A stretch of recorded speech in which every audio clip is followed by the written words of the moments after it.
The rhythmic thump of the axe echoed through the fog like a heartbeat in the silence, drawing Michael Carter and Storm deeper into the Appalachian wilderness. The sound was steady, deliberate, cutting through the mist that clung to the pines and underbrush. Michael's hand rested on the iron poker, his body low as he followed Storm, the German shepherd's gray and white coat a faint blur in the gray haze. The dog moved with purpose, his nose low to the ground, ears swiveling, his amber eyes cutting through the darkness. The snap of a twig behind them, a deliberate misstep or a warning, sent a chill down Michael's spine. He knew the watcher was still there, trailing them, but the axe's thump offered a glimmer of hope. Someone was out here, someone who might be Daniel Reed, the key to Henry Carter's map and the truth about the Iron Hollow mine. The forest floor sloped upward, the ground growing rockier as they approached the source of the sound. Michael's breath came in shallow puffs, the cold air biting at his lungs, the fog so thick it seemed to swallow the world.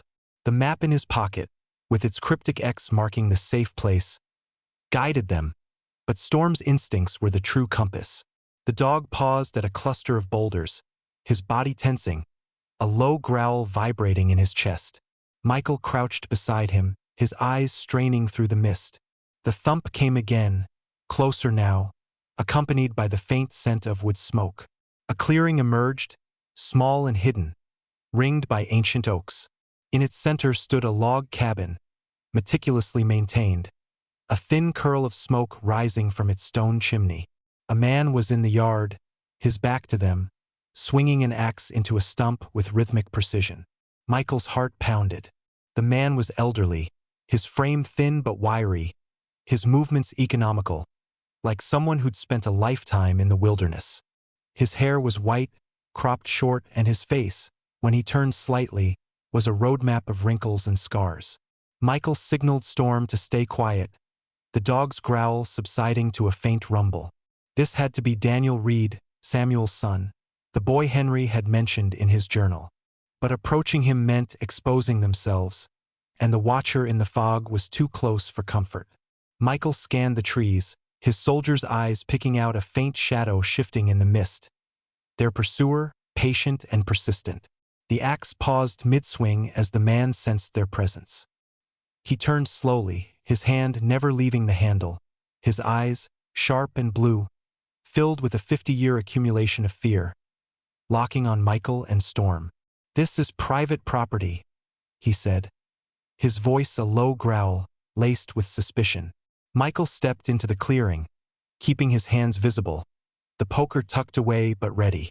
Storm stayed at his side, his body protective but not aggressive, his amber eyes assessing the man. "My name is Michael Carter," he said, his voice steady.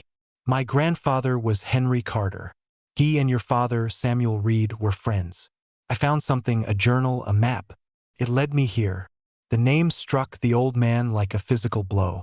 His knuckles whitened on the axe handle, his face paling as pain and terror flashed across his features before hardening into a mask. "Never heard of him," he said, his voice tight. "You need to leave. Now." But Michael didn't move. He reached slowly into his jacket, pulling out the journal, its leather cover worn and cracked. Henry wrote about Samuel, about the mine, about the strangers. He said they had a safe place. "If you're Daniel Reed, you need to hear this." The old man's eyes widened, his chest rising and falling rapidly. He was a cornered animal, ready to fight or flee. Storm shifted, his body tense, but not at the old man, at something in the fog behind them. Michael felt it too, the prickle on his neck, the sense of eyes watching from the shadows. The pursuer was here, close enough to hear, close enough to act. Daniel's gaze flicked to the forest, then back to Michael, his blue eyes narrowing. "You brought them here," he said, his voice a whisper. "After all these years, you've led them straight to me." Michael's jaw tightened. "I didn't know I was followed, but I need to know what happened. The journal mentions a legacy, a truth hidden. They lied about the collapse. They lied about everything." Daniel's shoulders sagged, the axe lowering slightly, his face a mixture of resignation and fear. He looked at Storm, the dog's steady presence seeming to sway him, then back at Michael. Inside, he said finally, his voice cracking. Quickly, before they see. Michael and Storm followed him into the cabin, the door closing behind them with a heavy thud. The interior was sparse, a single room with a wood stove, a cot, and shelves lined with canned goods and tools. The air smelled of smoke and pine, a refuge carved from the wilderness. Daniel bolted the door, his hands trembling, and turned to Michael. "You don't know what you've started," he said, his voice low. "But if you're Henry's grandson, I owe you the truth." Daniel sank into a chair by the stove, his eyes distant, as if reliving a nightmare. "I was just a boy then, 10 years old, hiding in the woods near the mine. My father, Samuel, told me to stay away that night, but I followed him. I saw the trucks, unmarked, arriving in the dark. Men with rifles, not mining tools. I heard the sounds, muffled pops, echoes from the entrance. Gunshots, though I didn't know it then. Later, concrete trucks came, sealing the mine under floodlights, entombing them all." His voice broke, his hands clenching. 15 men, including my father and your grandfather. No collapse. Murder. Michael's blood ran cold. The journal's hints confirmed in Daniel's haunted words. "Why?" he asked, his voice steady but urgent. "What were they hiding?" Daniel glanced at the door, as if expecting it to burst open. "The rocks. They found something in the tunnels, rare earth elements critical for weapons technology. Omnitech, they called themselves then, a front for something bigger. They couldn't let word get out. Your grandfather and mine saw too much, asked too many questions. Lawson was bought. The town silenced with money and fear." Storm paced by the door, his growl a constant undercurrent, his ears locked on the outside. Michael felt the cabin's isolation, the fog a barrier but also a trap. "The map," he said, pulling it from his pocket. "Henry marked this place. What's here?" Daniel's eyes widened as he unfolded the paper, his fingers tracing the lines. This was their fallback. They hid evidence, documents, samples, names.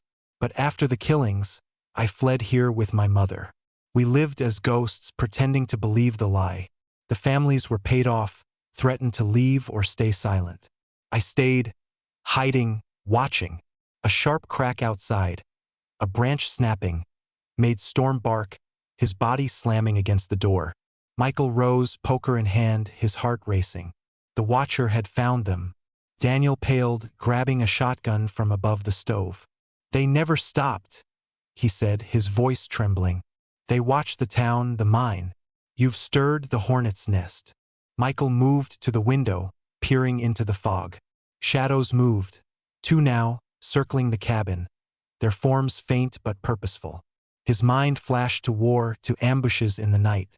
He and Storm were outnumbered, but they had the truth and now Daniel's testimony. But surviving the night meant fighting, and the terrifying truth was clear. The killers from 1973 were still out there, and they wouldn't stop until the secret was buried again. The cabin's walls seemed to close in as the fog outside thickened, the rhythmic thump of the axe now a distant memory, replaced by the sharp crack of a branch snapping in the darkness. Michael Carter stood by the bolted door, the iron poker in his hand a cold reassurance, his eyes locked on Daniel Reed, whose trembling hands gripped a shotgun, his blue eyes wide with the weight of 50 years of fear. Storm, the German shepherd, stood rigid, his gray and white coat bristling, his amber eyes fixed on the door, a low growl rumbling in his chest. The shadows circling the cabin were no longer just a threat. They were here, hunters sent by Omnitech to bury the truth Michael and Daniel had uncovered. A classified order for the murder of 15 miners at Iron Hollow in 1973, a fortune in rare earth elements, and a conspiracy that had silenced Blackwood for decades. The proof was in Michael's rucksack. Documents, samples, names, but getting it out meant surviving the night. Daniel's voice was a hoarse whisper, his words spilling out like a confession. "They didn't just kill them," he said, his hands tightening on the shotgun. "They erased them. My father, Samuel, your grandfather, Henry, they knew about the rare earth vein, saw the strangers with their crates and rifles. They hid evidence here in this forest to protect it. But Omnitech made sure no one talked. They paid off families, threatened others. My mother and I stayed, hid here, but we were ghosts, living in fear of every shadow. Michael's jaw clenched, the journal's cryptic warnings now a stark reality. The rocks in the rusted box, the shell casing, the map, they were pieces of a puzzle that pointed to a massacre, a secret worth killing for again and again. Storm's growl turned sharp, a single bark cutting through the silence, his body slamming against the door. Michael moved to the window, peering through a crack in the shutters. The fog swirled, but two figures, maybe more, moved with purpose, their silhouettes faint but armed. "They're closing in," he said, his voice steady despite the adrenaline surging through him. Daniel's face paled, but he cocked the shotgun, his resolve hardened by decades of suppressed grief. "There's a back way," he said. "A tunnel under the cabin leads to the stream. We can reach the safe place, get the rest of the proof." Michael nodded, his mind shifting to survival mode, years of military training taking over. He slung the rucksack tighter, the journal and shell casing secure, and signaled Storm to follow. Daniel pushed aside a rug, revealing a trapdoor in the floor. He lifted it, the hinges creaking, exposing a narrow tunnel descending into darkness. "It's tight, but it'll get us out," he said, his voice trembling but firm. Michael went first, the poker in one hand, a flashlight in the other, its beam cutting through the damp, earthy air. Storm followed, his claws scraping the stone, his whine soft but urgent. Daniel came last, pulling the trapdoor shut, the sound muffled as the hunter's footsteps crunched closer outside. The tunnel was claustrophobic, the walls pressing in, the air thick with the smell of mold and earth. Michael's shoulders scraped rock, his heart pounding as he crawled, the rucksack dragging behind him. Storm's warm breath on his leg was a steady reminder that he wasn't alone. The tunnel opened into a small cave, its floor littered with old crates, the air heavy with the scent of time. Michael's flashlight swept the chamber, landing on a crate marked with Henry's initials. He pried it open, the wood splintering, revealing faded documents, more rare earth samples, and a handwritten list of names. Omnitech executives, Sheriff Lawson, payoffs to silence the town. A classified memo confirmed the worst. Neutralize all assets with knowledge of Project Iron Veil. Secure the vein at all costs. Michael's blood ran cold. This was the proof. A death warrant for 15 men. A fortune in rare earths. A conspiracy that reached beyond Blackwood. He stuffed the documents into his rucksack, the weight of the truth heavier than ever. A loud thud echoed from the tunnel. The hunters had found the trapdoor. Storm barked, his body blocking the entrance, teeth bared. "We're out of time," Michael said, his voice low. Daniel pointed to a narrow passage at the cave's rear. "That leads to the ridge. Move fast." They crawled through, the stones scraping their skin, the sound of boots echoing behind them. The passage sloped upward, the air freshening as they neared the exit. They emerged on a rocky ridge, the fog thinner, the moonlight casting jagged shadows. Michael's heart raced. Escape was close, but so were the hunters. A shot rang out, the bullets striking the rock above, showering them with fragments. Michael shoved Daniel down, Storm lunging forward with a snarl, his body a blur as he tackled a figure emerging from the passage. The man screamed, his rifle clattering, but another shot came, grazing Michael's arm, the pain sharp and hot. He fired the poker like a club, connecting with a second hunter's shoulder, the man collapsing with a grunt. Daniel fired the shotgun, the blast echoing, scattering the pursuers into the fog. "Run!" Michael shouted, pulling Daniel toward the stream below, Storm bounding beside them, blood on his fur but his loyalty unwavering. The stream's gurgle guided them, the twisted oak a fleeting landmark as they sprinted through the fog. The hunters' shouts followed, their numbers growing, their coordination tightening. Michael's arm burned, but he pushed on, the rucksack a lifeline, the proof a weapon. They reached a narrow trail, the forest closing in, the sound of pursuit relentless. Storm's growl was a constant, his senses their only edge. The terrifying truth was in their hands, but the ridge was a battlefield, and survival meant staying one step ahead of the shadows that refused to let the past die. The old truck's engine was silent, its frame a battered husk in the dim glow of the Appalachian dawn, steam rising from the ruptured fuel line like a dying breath. Michael Carter leaned against the driver's side, his shoulder throbbing with pain, blood soaking through the makeshift bandage torn from his shirt. The rucksack on his back held the damning proof from the cave, documents, rare earth samples, and a list of names tying Omnitech to the 1973 Iron Hollow massacre.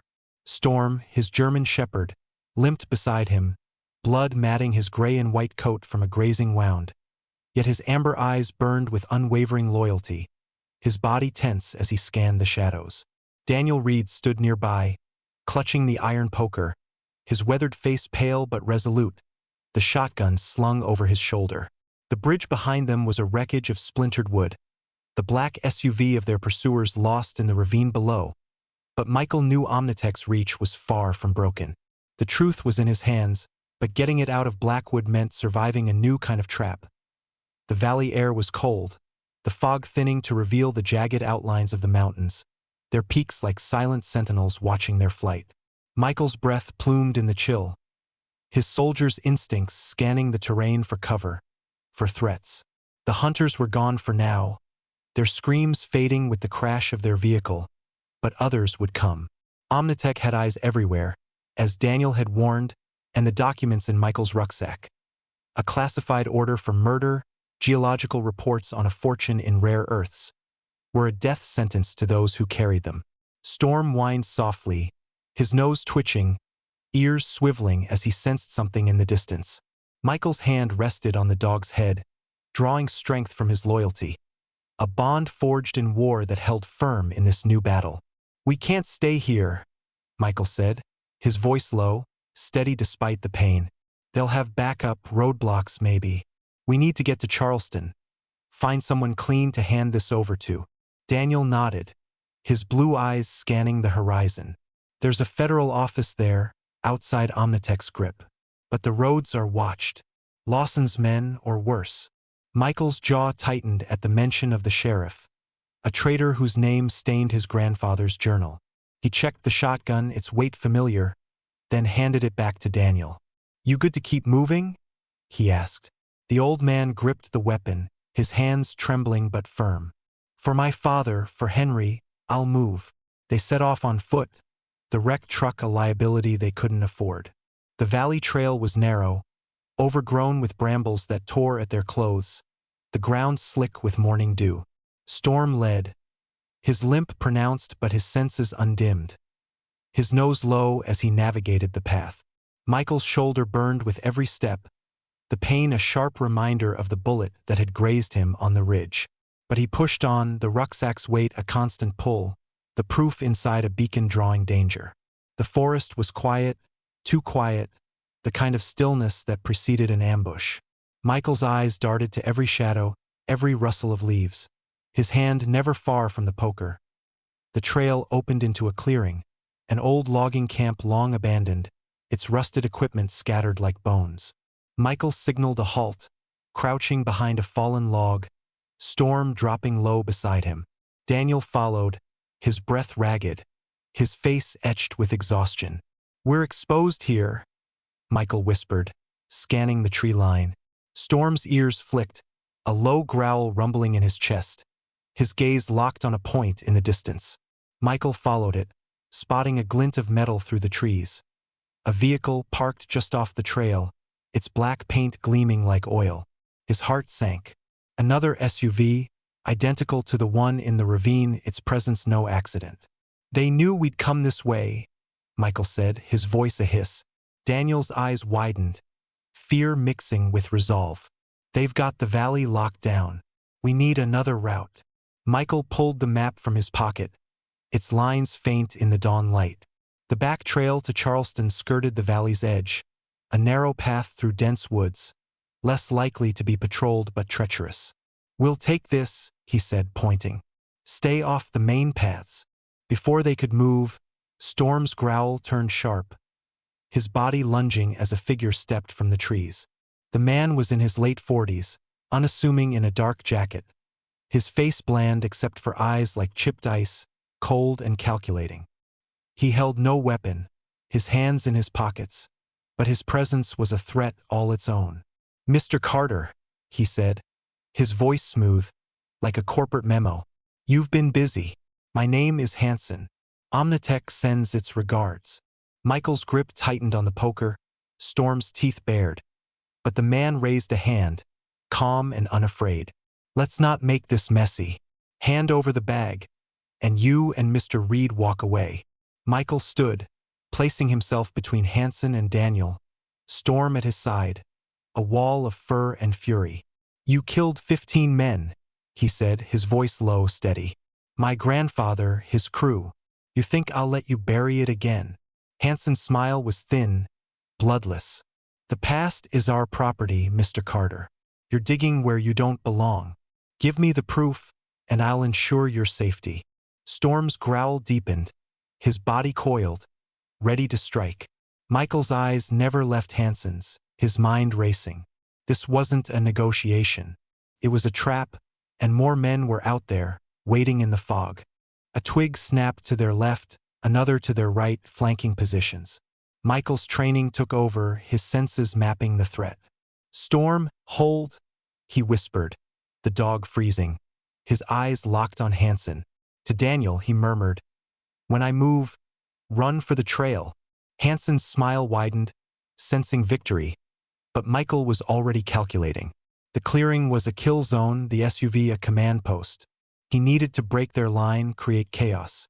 His hand tightened on the poker, his shoulder screaming with pain, but he pushed it aside. The truth was worth fighting for, worth dying for, and Storm's loyalty was his shield. Hanson took a step closer, his voice dropping. "Last chance, Mr. Carter.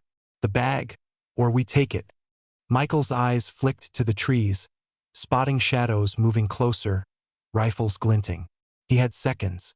Storm's growl was a low thunder now, his body trembling with restraint. Michael gave the signal, a subtle flick of his wrist, a command from their war days. Storm exploded, a blur of gray and white fury, lunging at Hanson, who stumbled back, shouting. Michael charged the nearest shadow, the poker swinging, metal meeting bone with a sickening crack.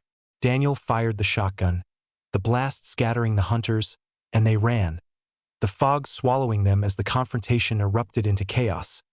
The truth still in their hands, but the trap tightening around them.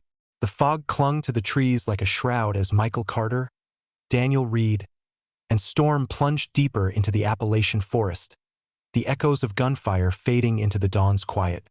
The confrontation with Hanson had been a close call, the flares landslide giving them a fleeting edge, but the black SUVs were still out there, their engines a distant growl cutting through the mist.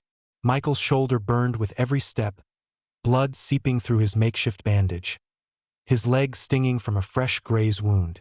The rucksack on his back, heavy with Omnitech's damning proof, documents, rare earth samples, a list of names, was a beacon drawing the hunters closer. Storm limped beside him, his gray and white coat matted with blood and mud, but his amber eyes gleamed with fierce loyalty, his senses guiding them through the tangled underbrush. Daniel clutched the shotgun, his weathered face ashen, the iron poker in his belt clinking softly as he struggled to keep pace. The trail to Charleston was their only hope, but the forest was a maze of danger, and Hanson's men were relentless. The path narrowed, roots and brambles snagging their clothes, the ground slick with dew. Michael's boots sank into the mud, his soldier's instincts keeping him moving despite the pain. Charleston was miles away, the federal office their target, but the valley roads were likely watched, and Hanson's coordinated ambush proved Omnitech's reach. Storm's ears swiveled, catching a faint hum. A vehicle, closing in from a parallel trail. Michael's heart sank. They were being herded again, funneled toward a trap. He glanced at Daniel, whose breath came in ragged gasps, his resolve unbroken despite his age. "We need cover," Michael said, his voice low, steady. "They're too close." They veered into a dense thicket of pines, the needles muffling their steps, the trees a shield against the hunter's eyes. Storm led, his limp more pronounced but his nose low, navigating the maze with precision. Michael's mind raced, plotting escape routes. The proof, orders for murder, geological reports on a rare earth fortune, was a death warrant, and Hansen would stop at nothing to reclaim it. Daniel stumbled, his face pale, but Michael caught him, steadying the old man. "You holding up?" he asked, his voice tight. Daniel gripped the shotgun, nodding. "For Samuel, for Henry, I'll make it." The hum of vehicles grew louder, joined by a coordinated pursuit. Michael crouched behind a boulder, Storm dropping low, his growl a faint vibration. Daniel knelt, his shotgun ready, his eyes scanning the trees. The fog was thinning, exposing the rocky gully they'd entered, a natural trap if they lingered. Michael spotted a glint on the ridge above, a rifle scope, catching the dawn light. His pulse quickened.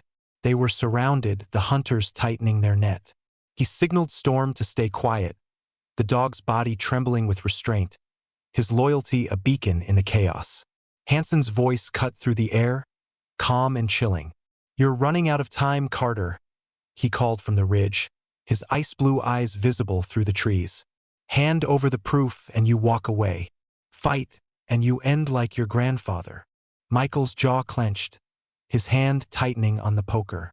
Two men flanked Hansen, rifles raised, more shadows moving below, cutting off escape. Michael's mind flashed to war. Flanking maneuvers, kill zones, the need for a breakout. He needed chaos, a distraction.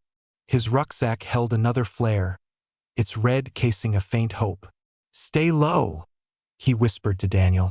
"When I move, aim high." He lit the flare, its hiss sharp, and hurled it toward a pile of dry branches on the slope. The blaze erupted, flames licking the trees, smoke billowing to obscure the ridge. Hansen's men shouted, diving for cover, their rifles firing blindly. Michael sprinted for the trail, Storm bounding beside him, barking to draw fire. Daniel fired the shotgun, the blast scattering the hunters, his steps unsteady but resolute. The SUVs revved, their lights piercing the smoke, but the fire slowed them, giving Michael's group a precious gap. They plunged into the forest, the trail narrowing, branches clawing at their skin. A hunter emerged from the trees, rifle raised, but Storm tackled him, teeth sinking into an arm, the man's scream echoing. Michael swung the poker, disarming another, his shoulder screaming with pain. Daniel's shotgun roared, clearing a path, but the SUVs were closing, their engines a relentless growl. The trail opened to a riverbank, the water swift and dark, a wooden bridge swaying ahead, their only way across. But a new sound reached them, a low buzz, mechanical, from the trees beyond. Michael's heart sank. A drone circling above, its camera glinting. The trap was waiting, and Hansen was one step ahead, ready to bury the truth with them. The riverbank was a jagged line of mud and stone, the dark water rushing past with a low roar that drowned out the distant hum of the hunters' vehicles. Michael Carter crouched low, his shoulder and leg burning with pain, blood seeping through his makeshift bandages, the rucksack on his back heavy with the proof of Omnitech's crimes. Documents, rare earth samples, and a list of names tied to the 1973 Iron Hollow massacre. Storm, his German shepherd, pressed against his side, his gray and white coat matted with mud and blood, his amber eyes locked on the bridge ahead, a rickety structure swaying in the morning breeze. Daniel Reed knelt beside him, his weathered face pale, the shotgun clutched in trembling hands, the iron poker tucked into his belt. The mechanical hum from the trees, too steady, too precise, sent a chill down Michael's spine. The trap wasn't behind them. It was waiting across the river, and Hansen's men were ready to close the net. The fog had lifted, leaving a pale dawn sky that exposed the landscape, the bridge their only path to Charleston and the federal office that could take the proof. Michael's soldiers' instincts screamed caution, his eyes scanning the trees for movement. Storm's growl was a low rumble, his ears swiveling toward the opposite bank, where shadows flickered, men, armed, positioned for an ambush. Michael's hand tightened on the poker, the shotgun slung across his shoulder a heavy reassurance. "They've got the bridge covered," he whispered to Daniel. "We cross. They'll cut us down." Daniel's blue eyes were wide with fear but resolute. "There's no other way," he said. "The proof has to get out. For Henry, for my father." Michael nodded, his mind racing through options. The river was too swift to ford, the banks too exposed for cover. The bridge was a kill zone, but it was their only shot. Storm's nose twitched, his body tense, sensing the threat Michael could only guess at. The dog's loyalty was a lifeline, his senses sharper than any radar. Michael's eyes caught a glint on the far bank, metal, a rifle scope, confirming the ambush. He needed a diversion, something to break the hunter's line. His rucksack held a second flare, a remnant from his military days, its red casing a faint hope. "Stay low," he told Daniel. "When I move, follow fast. Storm with me." He crept toward the bridge, keeping to the shadows of the willows lining the bank, Storm a silent phantom at his side. The hum grew louder, a drone, its faint buzz cutting through the river's roar, circling above like a vulture. Michael's heart sank. Omnitech wasn't just using men, they had tech, surveillance, a coordinated hunt. He lit the flare, its hiss sharp in the silence, and hurled it upstream, the red glow arcing into the trees. It struck with a burst of light, igniting dry branches in a crackle of flame, the smoke rising to obscure the bridge. Shouts erupted from the far bank, the hunters scrambling, their positions disrupted. "Now!"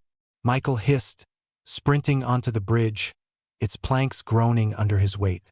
Storm bounded ahead, his limp barely slowing him, his barks echoing to draw fire. Daniel followed, his shotgun raised, his steps unsteady but determined.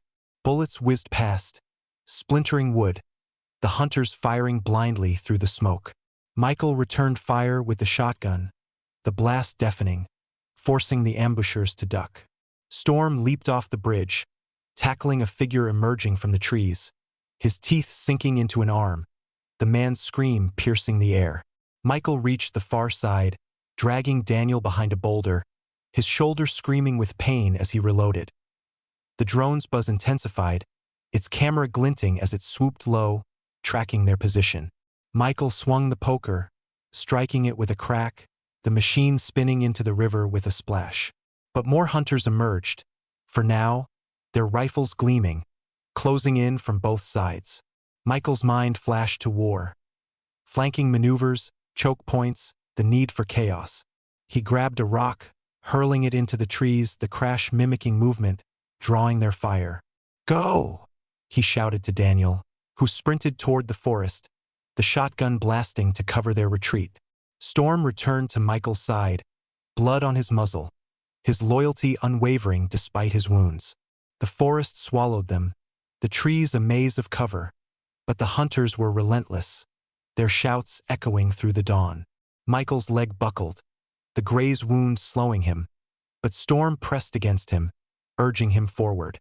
Daniel panted, his face ashen, but he kept pace, the poker in one hand, the shotgun in the other. The trail opened to a clearing, a rusted gate marking an old service road to Charleston. Michael's vision blurred, pain and blood loss taking their toll, but Storm's steady presence kept him grounded. The SUVs were close, their lights blinding, but Michael spotted a narrow footpath branching off. A shortcut, risky but hidden. "This way," he said, leading them into the underbrush, the trees closing around them like a shield. Storm's growl was a constant guide, his senses cutting through the chaos, his loyalty alight in the darkness. The path was treacherous, roots and rocks tripping them, but it kept them off the main roads. The SUV's lights faded, their pursuit slowed by the terrain, but Michael knew Hansen wouldn't stop. The proof in his rucksack was a threat to Omnitech's empire, a truth that could topple giants. His shoulder and leg throbbed, his strength waning, but Storm's warm body pressed against him, urging him forward. The footpath led to a riverbank, the water swift and dark, a bridge in the distance their only way across. But as they approached, a new sound reached them, a low hum mechanical, from the trees ahead. Michael's heart sank. The trap wasn't behind them, it was waiting in front, and the confrontation was far from over. The river's roar faded into a distant murmur as Michael Carter, Storm, and Daniel Reed pushed through the dense Appalachian forest, the faint lights of Charleston flickering on the horizon like a promise of salvation. Michael's shoulder and leg burned with each step, blood seeping through his makeshift bandages, the rucksack on his back heavy with the proof of Omnitech's crimes. Documents, rare earth samples, and a list of names exposing the 1973 Iron Hollow massacre. Storm, his German shepherd, limped beside him, his gray and white coat matted with blood and mud, yet his amber eyes gleamed with unwavering loyalty, his senses cutting through the dawn's thinning fog. Daniel clutched the shotgun, his weathered face pale, the iron poker in his belt clinking softly as he struggled to keep pace. The mechanical hum from the trees ahead, a drone or vehicle, confirmed that Hansen's hunters were still out there, their trap tightening, but Michael's resolve was ironclad. The truth would reach Charleston, no matter the cost. The forest trail was a treacherous maze of roots and rocks, the ground slick with dew, each step a battle against exhaustion and pain. Michael's boots sank into the mud, his soldier's instincts keeping him moving, his eyes scanning for threats in the shadows. The bridge ambush had been a near miss, the flare and fire buying them time. But Omnitech's reach was vast, and Hansen's men were relentless. Storm's ears swiveled, catching a faint rustle. A branch snapping, too deliberate to be natural. Michael's hand tightened on the poker, his heart racing. "They're still with us," he whispered to Daniel, who nodded, his blue eyes wide with fear but resolute. "We're close to the main road," Daniel said, his voice hoarse. "If we reach it, we can flag a ride to Charleston." The path opened to a rocky outcrop, the dirt road below glinting under the rising sun, a lifeline to freedom. But the hum grew louder, joined by the growl of engines. Two black SUVs cutting through the fog, their lights piercing the trees. Michael's stomach sank. They were out of cover, exposed, the proof in his rucksack a beacon for the hunters. Storm growled, his body tense, his amber eyes locked on the approaching vehicles. Michael signaled Daniel to stay low, crouching behind a boulder, his mind racing through options. The road was their only shot, but it was a choke point, a perfect spot for an ambush. He needed a way to break through to keep the proof safe. Storm's growl turned sharp, his body lunging as a figure emerged from the trees, rifle raised. Michael swung the poker, connecting with a crack that sent the man sprawling. But another appeared, firing wildly, the bullet grazing Michael's arm, a hot sting that nearly buckled him. Storm tackled the second hunter, his teeth sinking into an arm, the man's scream echoing through the forest. Daniel fired the shotgun, the blast scattering the underbrush, buying them time.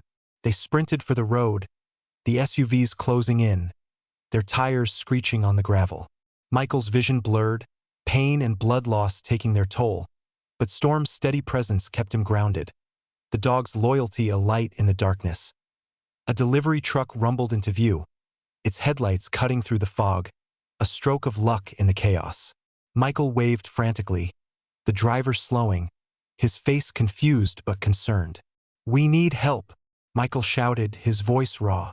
The driver, a burly man in his 40s, hesitated, eyeing Storm's bloodied fur and Daniel's shotgun. "What's going on?"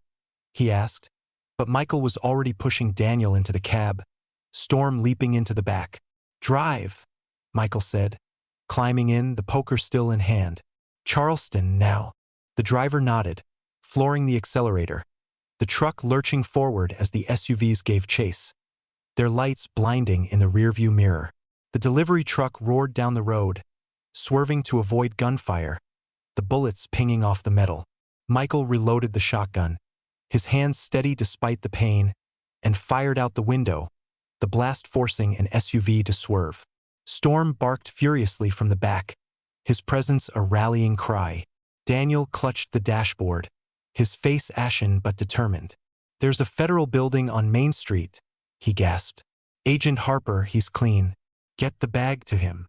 Michael nodded, his mind focused on survival. The proof was their weapon, the truth their shield, and with Storm's loyalty, they had a chance to expose Omnitech's sins. The SUVs closed in, one ramming the truck's rear, the impact jarring Michael's wounds. The driver cursed, wrestling the wheel, the truck fishtailing but holding the road. Michael fired again, shattering an SUV's windshield, the vehicle veering off into a ditch. The second SUV kept pace, a figure leaning out, rifle blazing. Storm leaped from the back, his body a blur, slamming into the shooter, the man tumbling onto the road with a scream. Michael shouted, "Storm!" But the dog was already back, limping but alive, his loyalty unbroken.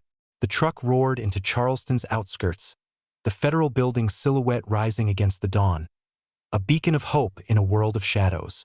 Charleston's streets were waking, the first rays of sunlight glinting off storefronts and cars. But to Michael Carter, the city was a battlefield, its normalcy a deceptive mask. The delivery truck screeched to a stop outside the federal building, a squat structure of glass and concrete, its flag fluttering in the morning breeze. Michael's shoulder and leg throbbed, blood soaking his clothes, the rucksack with Omnitex proof a heavy weight on his back. Storm limped beside him, his gray and white coat matted with blood, his amber eyes scanning the street, his growl a low warning of danger still near. Daniel Reed clutched the shotgun, his face pale but resolute, the iron poker in his belt a reminder of their desperate flight. The second SUV was out there, Hansen's men closing in, and the proof, documents, rare earth samples, a list of names, was their only leverage to end the nightmare that had haunted Blackwood for 50 years. Michael thanked the driver, who sped off, his face pale with fear. The federal building loomed ahead, its doors a promise of safety, but Michael's instincts screamed caution. Hansen's reach was long, and Charleston wasn't a sanctuary yet. He led Daniel and Storm across the street, keeping to the shadows of a nearby alley, his eyes scanning for threats. Storm's ears swiveled, catching the faint hum of an engine. A black SUV rounding the corner, its windows tinted, its presence no coincidence. Michael's hand tightened on the poker, his heart racing. "Stay close," he whispered to Daniel, who nodded, gripping the shotgun. Storm's growl deepened, his body tense, ready to act. The building's entrance was steps away, but a figure emerged from the alley. A man in a dark suit, his face bland but his eyes cold, like Hansen's. "Carter," he said, his voice smooth, a pistol glinting in his hand. "The bag. Now." Michael's mind flashed to war, ambushes, split-second decisions. He signaled Storm, a subtle flick of his wrist, and the dog lunged, a blur of gray and white fury, tackling the man, the pistol clattering to the ground. Michael swung the poker, knocking the man out, but the SUV screeched to a stop, two more figures leaping out, rifles raised. Daniel fired the shotgun, the blast echoing, scattering them. But more were coming, their footsteps pounding the pavement. Michael sprinted for the building, Storm at his side, Daniel stumbling behind. The glass doors loomed, a security guard inside raising his hand in alarm. "Federal agent, we need Harper," Michael shouted, shoving the rucksack forward as proof. The guard hesitated, eyeing Storm's bloodied fur, but opened the door, waving them in. The lobby was cold, sterile, the air humming with tension. Michael's wounds screamed, his vision blurring, but he pushed on, Storm's warm presence grounding him. Daniel panted, clutching the shotgun, his eyes wide with fear and hope. The SUV's lights flashed outside, Hansen's men regrouping, but the building was a fortress, for now. An agent in a crisp suit approached, his badge glinting. "Harper, what's this about?" he asked, his voice sharp but calm. Michael opened the rucksack, pulling out the documents, his hands trembling but steady. Omnitech murdered 15 men in 1973. Iron Hollow Mine. This is the proof, orders, names, samples. They're after us. Harper's eyes narrowed, scanning the papers, his face hardening as he read the classified memo. "Stay here," he said, signaling guards to secure the lobby. "You're safe now." But Michael's instincts didn't relax. Hansen was out there, and Omnitech's empire wouldn't fall without a fight. The lobby's glass doors shattered, gunfire erupting as Hanson's men stormed in, their rifles blazing. Michael dove behind a counter, pulling Daniel down, Storm barking furiously, his body a shield. Harper drew his sidearm, returning fire, guards joining the fray. Michael fired the shotgun, the blast deafening, forcing the attackers back. Storm leaped, tackling a gunman, his teeth sinking into an arm, buying them time. Michael's vision blurred, blood loss taking its toll, but he crawled to Harper, shoving the rucksack into his hands. "Get this to the FBI," he gasped. "Expose them." Harper nodded, sprinting for a secure door, the proof safe at last. The gunfire slowed, police sirens wailing outside, the tide turning. Hanson's men retreated, their shouts fading, but Michael knew it wasn't over. Storm returned to his side, bloodied but alive, his amber eyes locked on Michael's, a silent vow of loyalty. Daniel slumped against the counter, his face pale but relieved. The truth was out, the proof in Harper's hands, and Omnitech's secrets were no longer buried. But as Michael leaned against Storm, his wounds throbbing, he knew the cost of justice was high, and the peace they sought was still a distant hope. The federal building's lobby was a chaos of shattered glass and echoing sirens, the air thick with the acrid smell of gunfire and blood. Michael Carter slumped against the counter, his shoulder and leg pulsing with pain, his vision swimming from blood loss, the empty rucksack at his side a testament to the truth now in Agent Harper's hands. Storm, his German shepherd, pressed against him, his gray and white coat matted with blood and dirt, his amber eyes fierce with loyalty despite his wounds. Daniel Reed sat nearby, his weathered face pale, the shotgun across his lap, the iron poker discarded, his blue eyes reflecting a mix of exhaustion and relief. The police had swarmed the building, securing the perimeter, Hanson's men scattered or captured. But Michael knew Omnitech's shadow was long, and the fight for justice was only beginning. Harper returned, his suit rumpled but his expression resolute, the documents and samples locked in a secure case. "The FBI's taking over," he said, his voice steady. "This goes straight to DC. You've done something big, Carter. Omnitech's finished." Michael nodded, his strength fading, but a grim satisfaction settled in his chest. The proof, orders for the murder of 15 miners, geological reports on a rare earth fortune, names of Omnitech executives and Sheriff Lawson, was out, a truth that could no longer be buried. Storm whined softly, his nose nudging Michael's hand, grounding him in the moment. Daniel's voice broke the silence, hoarse but firm. "For Henry, for my father, it's done." The paramedics arrived, their lights flashing through the broken doors, tending to Michael's and Storm's wounds. Michael refused a stretcher, his hand never leaving Storm's fur, the dog's presence a lifeline through the pain. Daniel was escorted to safety, his testimony promised to the FBI, his 50 years of fear finally lifted. The federal building became a hub of activity, agents poring over the proof, news vans gathering outside as the story broke. A massacre uncovered, a corporate empire exposed. Michael watched from a stretcher, Storm lying beside him, his wounds bandaged but his spirit unbroken. The truth had cost them dearly, but it was free at last. Weeks later, Michael stood on a snowy hill overlooking Blackwood, the town blanketed in winter's quiet embrace. The cemetery stretched before him, the graves of Henry Carter and Samuel Reed marked by simple stones, their names etched with the lie of a 1973 collapse. Storm stood at his side, his fur dusted with snowflakes, his amber eyes calm but vigilant, his wounds healed but scars remaining. The FBI had excavated Iron Hollow, confirming the gunshot wounds, the concrete tomb, the truth Daniel had witnessed as a boy. Omnitech's executives faced charges, Hanson among them, their empire crumbling under congressional scrutiny.